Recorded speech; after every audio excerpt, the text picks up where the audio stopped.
বিলে এখন আছে অল্প পানি, মাছ খেতে চেয়েছে আমার নানি। এই জন্য আমার বাবা ঘুম থেকে উঠে সকাল সকাল মাছ কিনতে চলে গিয়েছিল এবং মাছ কিনে নিয়ে বাসায় ফিরে এসেছে। কারণ আমার বাবার শাশুড়ি বলে কথা। আর গ্রামের মানুষ সাধারণত সকাল সকালে ঘুম থেকে উঠে আজ এবং যারা মাছ মারে তারা ফজরের নামাজ পড়ে বের হয়ে যায়।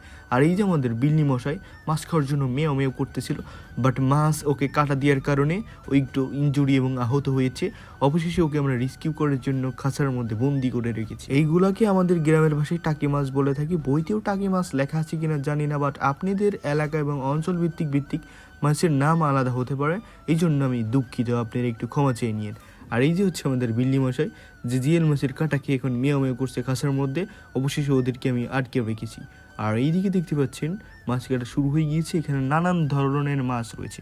নানান ধরনের মাছ বলতে সব ধরনের মাছ না, যেইগুলো আসলে গ্রামের সুস্বাদু এবং যাইগুলা খেতে মানুষের মনটা কেঁদে উঠে। যেই মাছগুলা খেতে শহরের মানুষ পাগল হয়ে থাকে, এই সেই মাছ জিয়েল মাছ, ট্যাংরা মাছ, শিং মাছ এবং আপনাদের ভাষায় কী কী মাছ বলে থাকে আগেই বলেছি আমি জানি না।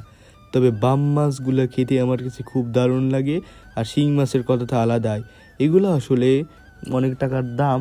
আপনারা যারা শহরে থাকেন এগুলোর কেজি হয়তো বুঝেন, আর এইগুলা চিংড়ি ইসা যায় বলেন, বাট এই মাছগুলো অনেক ভালো। আমি আমার করতে সোরা মেয়েটা দে ধর ধর। তুই আসলে খা, হ্যাঁ মাছ খা দিছি না।